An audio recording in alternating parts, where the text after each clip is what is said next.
Primera presentación estará a cargo de Guillem García Brustenga. Es ingeniero en telecomunicaciones por la Universidad Politécnica de Cataluña y tiene un máster en multimedia y posgrados en administración de empresas y dirección de proyectos. Actualmente se desempeña como experto en innovación docente y detección y análisis de tendencias en el e-Learning Innovation Center de la Universidad Oberta de Cataluña. Y ha participado en la gestión de varios proyectos tecnológicos en la misma universidad en áreas de innovación relacionadas con Internet como facilitador de la innovación educativa de la universidad. Guillem estará abordando uno de estos ejes que decíamos al inicio, que es la innovación en educación. Bienvenido, Guillem, te doy la palabra. Gracias, Virginia. Buenos días y buenas tardes de este lado del charco. Comparto la presentación. A ver. Sí. ¿Alguien me hace un gesto diciendo que se ve? Se ve, ¿Sí? Guillem. Perfecto. Sí. Gracias. Empecemos. ¿Qué es la innovación en educación? Pero ¿qué es la innovación en general, ¿no? Y lo que quiero transmitir es que todas las universidades, todas las empresas parten de una primera idea, un primer acto de creación, pero con el tiempo se pueden estancar y que creo que es importante continuar innovando y no quedarse en lo que se hizo al principio. Es un poco la tesis de toda mi presentación. Primero, necesidad de innovar y qué es innovación. Se ha explicado muy bien en este vídeo que hemos visto. La innovación no es solamente tener ideas, la innovación implica generar un valor y es las ideas, pero también la ejecución de esas ideas y obtener resultados con valor, ¿no? Creatividad es idear nuevas cosas, innovación es hacer nuevas cosas. O, dicho de otra forma, que es una explotación con éxito de nuevas ideas o nuevo conocimiento. Eso es importante, porque las ideas, tener ideas es imprescindible para innovar, pero no solamente con ideas innovamos. ¿Por qué tenemos que innovar? Hay muchas razones para innovar. Aquí tengo algunas que dijo Alfons Cornella, que es un experto que tiene un espacio que se llama Infonomía, y habla, por ejemplo, de que lo que lanzas al mercado dura muy poco. Que enseguida pues hay cambios en la demanda, hay competencia, etcétera. Hay exceso de oferta, tenemos que diferenciarnos, tenemos mucha competencia. Lo que hacen los demás, las empresas del sector de al lado, pues tenemos que hacer lo mismo si queremos estar al mismo nivel. O ofrecer soluciones a nuevos problemas que tenga nuestro público, nuestro cliente, nuestro usuario o nuestro paciente en el caso de los hospitales, ¿no? Y finalmente también dice que la gente se acaba aburriendo haciendo siempre el mismo trabajo. Esto no lo sé, esto lo dice él. Bueno, entonces otra cosa importante, cuando yo hablo de innovación siempre es de innovación abierta. La innovación no se hace en un despacho por un grupo de gente seleccionada por el cargo o lo que sea. La innovación se hace con los demás, con el ecosistema. Tanto tener nuevas ideas como cómo desarrollarlas. Se hace con los proveedores, con los clientes, con los usuarios, con empresas que pueden ser competidoras, etcétera, etcétera, etcétera, en todas las partes del proceso de innovación. ¿Y qué tipos de innovación existen? Porque muchas veces se piensa, la innovación es innovación de hacer productos nuevos. No, es que hay muchos tipos de innovación. Según el manual de Oslo, que es un poco la Biblia de la innovación, hablan de innovaciones en productos, en procesos, en comercialización, en organización e incluso le añadieron el modelo de negocio. Y entonces ahí está este gráfico de Barry Kelley, que son los 10 tipos de innovación, que explica exactamente dónde podemos innovar. O sea, en cada uno en su sector puede coger cualquiera de estas 10 categorías e intentar innovar en estas categorías. No solamente haciendo productos nuevos, que sí, pero también innovando en el modelo de negocio o en el ecosistema o en el proceso o incluso la estructura interna de la propia organización. Se puede innovar de esta forma para conseguir los objetivos, o en la marca, o en la retención del cliente, o en el canal por el que llegamos, si ahora es TikTok y antes era pues, por televisión, etcétera, etcétera, etcétera. O sea que innovar es es mucho más amplio que tener ideas para nuevos productos. Entonces, también más vocabulario importante en toda la gestión de la innovación. Primero hay una cosa que se llama tendencias, que es cosas que pasan por el mundo. Y esto nos influirá muchísimo y nos dará retos y oportunidades. Y a partir de aquí, cuando tengamos claros los retos y las oportunidades, buscaremos ideas. Estas ideas serán propuestas, prototipos, innovaciones, etcétera, etcétera. Por esto todo esto es como esto se llama funnel y es como un embudo. Lo importante es tener muchas oportunidades, muchos retos y muchas ideas e ir trabajando hasta que queden unas pocas pero buenas innovaciones. Bueno, vamos a repasar estos conceptos un poco. Tendencias, que es la mirada externa. Tenemos que mirar las tendencias del sector y no hace falta convertirse en un experto porque todos los sectores ya analizan las tendencias y las publican. Algunas tendencias en las empresas en general, por ejemplo, el tema de la información, la digitalización. Todos los sectores que entra el tema de la digitalización, pues crecen de forma exponencial, ¿no? O, por ejemplo, la disrupción. Hace unos años no existía tanto, ahora lo normal es que las empresas vayan cambiando de forma muy, muy rápida. La tendencia es alquilar, no comprar, por ejemplo, tanto personal como fábricas, herramientas. La gente trabaja en la nube, no tiene servidores, no tiene, incluso trabaja con personal externo, etcétera, etcétera. Mejor trabajar en abierto, por esto que decíamos de la comunidad, del ecosistema, de la innovación abierta, y además hay datos por todas partes. Todo lo que se hace genera datos y estos datos se tienen que, por un lado, se tienen que explotar y por otro lado hay peligros como la privacidad, que se tiene que explotar pero con sentido.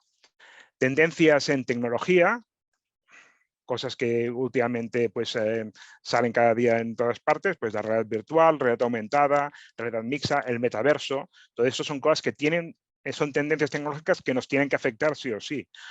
Los datos, todo el tema de tratado de datos, de inteligencia artificial, procesado del lenguaje natural, bots, chatbots, incluso la inteligencia artificial creativa, que este último año ha sido un boom, que generan inteligencia artificial que genera por sí sola imágenes o textos a partir de un input del usuario, ¿no? El Internet de las cosas, cosas conectadas a Internet, o el blockchain y las microcredenciales, que esto es una cosa será una cosa muy, muy informática y muy difícil de entender, pero en el fondo puede sentarnos las bases para tener una confianza digital entre transacciones, incluso en el propio metaverso. O sea que es otra tendencia a tener en cuenta y no olvidarnos. Un par de ejemplos de estas cosas que he dicho, el metaverso. La diferencia en educación del metaverso es un cambio de decirle a alguien ¿qué haces ahora? Estoy estudiando historia, estoy en clase de no sé qué, y decir, no, es que estoy en la antigua Roma. Pasa de ser una web o un libro a ser un lugar. Esto tiene que influirnos seguro, de alguna manera, ¿no? Lo que decía de la inteligencia artificial generativa, a partir de decir batalla de sables en antigua Roma, nos genera esta imagen, ¿no? Pero también podemos crear vídeos, restaurar imágenes de todo tipo, etcétera, etcétera. Está empezando, este año ha habido un boom muy, muy, muy importante, pero esto seguro que en educación nos va a afectar de alguna manera, aunque sea negativa. Porque le puedes decir a una de estas inteligencias artificiales, como hice yo aquí, que me hable de la realidad virtual en la antigua Roma. Y por sí sola me escribe este artículo. Y me escribe un artículo que luego, si lo miráis, si está el material colgado, es un artículo que habla de la realidad virtual en la antigua Roma. Y evidentemente esto es falso, pero ha generado un artículo con sentido. Esto tiene que influirnos sí o sí. Por tanto, hace falta estar atentos. Tendencias en la educación en general, desde temas de aprendizaje informal, que es el aprendizaje a lo ancho de la vida, temas de educación permanente a lo largo de la vida, el aprendizaje autodirigido, el social, aprender con la colaboración de los demás, deslocalizado en cualquier momento y en cualquier lugar, el aprendizaje automatizado, y la liberalización de la acreditación, ¿no? Porque si el aprendizaje es deslocalizado, pues tiene que haber sistemas de credenciales apoyadas por blockchain que se puedan compartir entre instituciones, etcétera, etcétera, etcétera. Entonces, esas son tendencias a tener en cuenta en la educación. Bueno, entonces cuando conocemos las tendencias, pues tenemos que ver desde el interno de nuestra organización cuáles son nuestros retos y qué oportunidades podemos solucionar con la innovación. ¿Por qué? Porque es que si no sabes dónde vas, cualquier camino te sirve. Si no tenemos retos, lo que podemos hacer es pedirle a la gente que tenga ideas y estas ideas no nos sirven para nada. Son cosas muy divertidas, muy interesantes, pero no sirven para los retos reales que tiene la organización. Por tanto, los retos son muy importantes.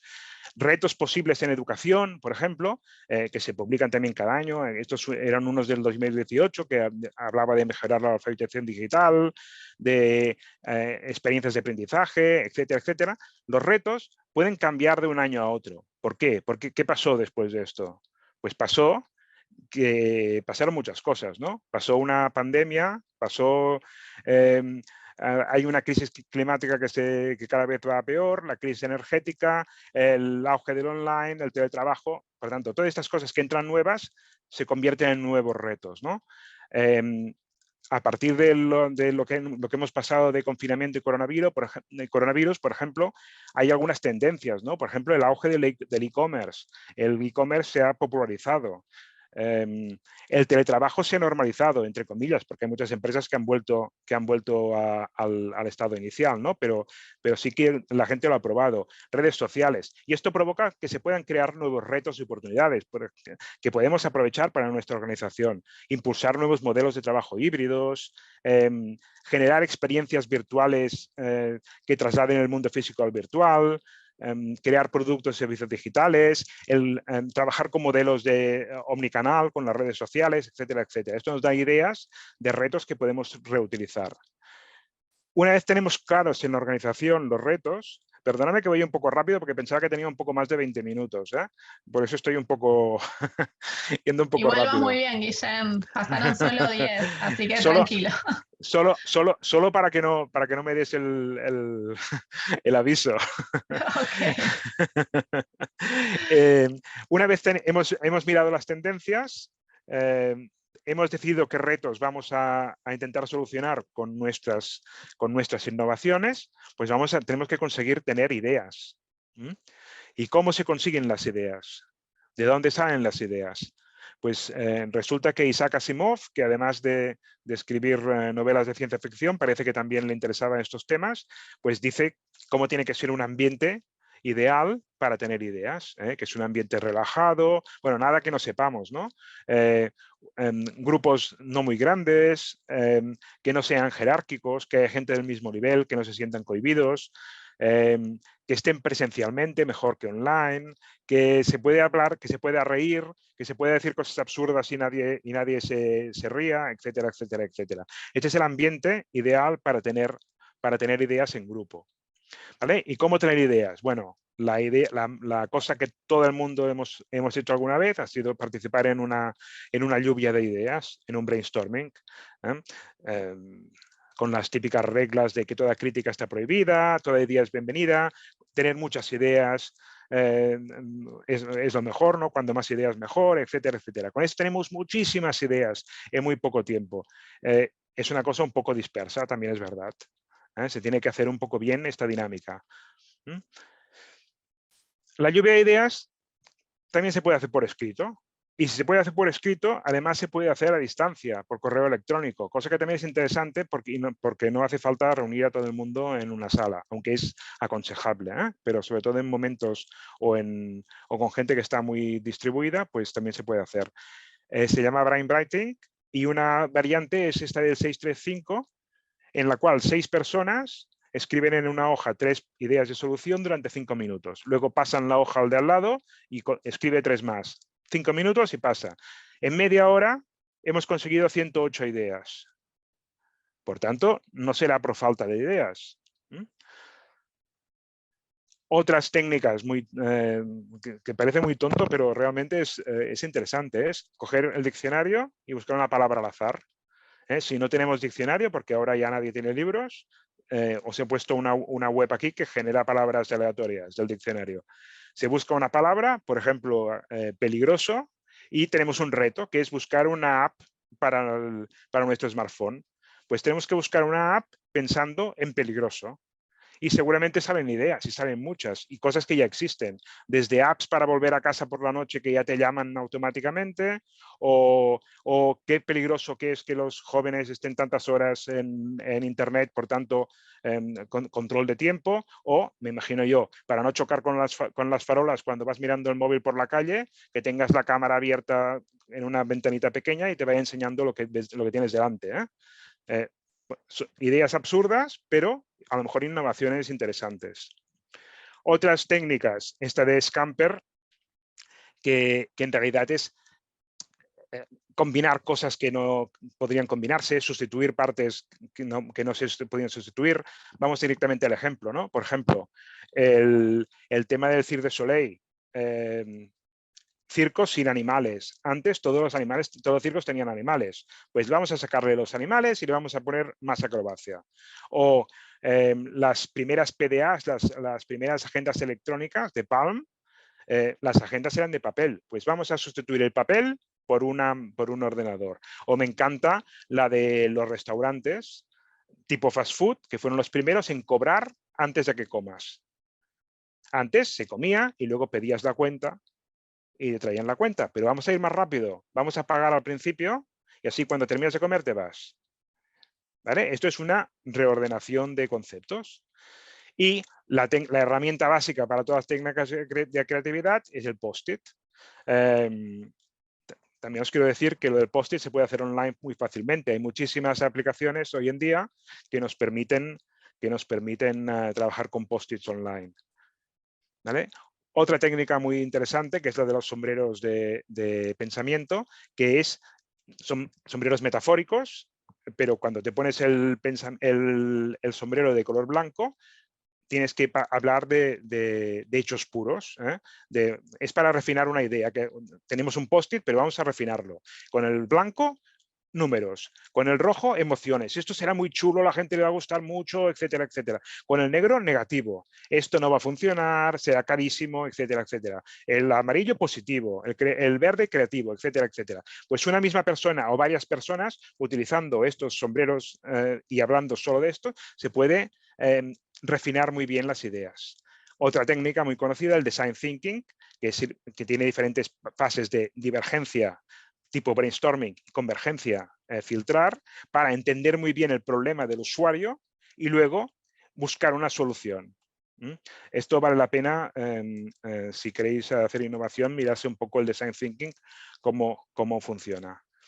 Bueno, entonces, cuando tenemos todas estas lluvias de ideas, etcétera, etcétera, ¿qué hemos conseguido? Pues hemos conseguido un montón de post-its. Entonces, ¿qué hacemos con todas estas ideas, estos proyectos iniciales, ¿no? Tenemos que clasificarlos de alguna forma, mejor que la de la viñeta esta. Tenemos que buscar alguna manera de priorizar estas innovaciones, porque seguramente no podemos hacer 108 innovaciones, sino solamente 1, 2 o 3. Y para eso, lo que pediría es que toda la gente que ha tenido la idea escriba una mini ficha del proyecto que nos permita valorar mediante una buena rúbrica el grado de innovación, el grado de viabilidad, el alineamiento con el reto o el impacto que tiene esta idea. Si tenemos una buena rúbrica que nos permita puntuar, obtendremos una lista ordenada de proyectos y podremos empezar por el primero. Pero también hay otros sistemas. Si el esfuerzo es bajo o el esfuerzo es muy alto desarrollarlo, o si el impacto es bajo o el impacto es muy alto, pues tenemos diferentes situaciones. La situación conocida del quick win es que sea algo de poco esfuerzo y gran impacto. Pero si no es así, pues hay diferentes cosas que podemos hacer. Y finalmente, también hay otras matrices más de mercados, que es un poco si el producto que estamos pensando, el servicio que estamos pensando es un producto que ya tenemos, y si el mercado donde lo vamos a comercializar es nuevo o es existente. Dependiendo de dónde pongamos el post-it, pues estamos hablando de innovación incremental, evolutiva o disruptiva. Y la matriz de la ambición, que es la de la derecha, es lo mismo pero con 3 niveles, ¿no? Desde innovación core de nuestro negocio, innovación adyacente y transformacional, que transformacional sería hacer algo que no tiene nada que ver con lo que hacemos para gente nueva, ¿sí? Que podría ser perfectamente, pues en vez de transmitir partidos de fútbol por televisión, comprar la liga de los eSports, de los deportes electrónicos, que es un negocio que no tiene nada que ver con un público adolescente que no tiene nada que ver. Y esto es una cosa, por ejemplo, que hizo el grupo MediaPro en España. Pasar de transmitir partidos de fútbol a ser propietario de la liga de eSports. Y esto casi es una innovación disruptiva y transformacional.